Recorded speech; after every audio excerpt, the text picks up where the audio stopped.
Voisin, on peut aller à l'école le ventre vide. Ceux-là, ils sont ici là, c'est parce qu'ils n'ont pas à manger. Ce qu'ils sont en train de faire là, ça va leur apporter quelque chose demain. Tu as compris, non? Aïssa, l'arbre à chocolat est une bande dessinée de l'ivoirienne Marguerite Aboué. L'œuvre de 16 pages vient pour éduquer les enfants sur le processus de transformation du cacao en chocolat. Dans cet ouvrage, l'auteur relate son expérience dans la communauté cacaoyère. Cette expérience lui a permis de cerner toute la complexité du problème de la traite et de l'exploitation des enfants. Pour moi, c'est important de me dire, ok, il y a des enfants qui certes ne vont pas à l'école et qui ne font que ça toute la journée. Et ça, effectivement, il faut mettre fin à ça. Ma lutte, c'est voir plus d'enfants à l'école et moins dans les champs.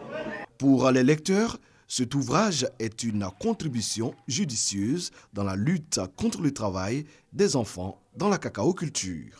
La Côte d'Ivoire doit rester premier producteur mondial de cacao sans le travail des enfants et nous nous engagerons corps et âme pour parvenir à cela. On peut être le premier exportateur et le premier producteur mondial de cacao sans recourir au travail des enfants.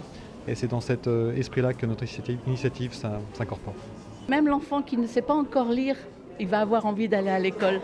Et il va comprendre à travers cette bande dessinée combien il est important que l'enfant aille à l'école et qu'il a des droits.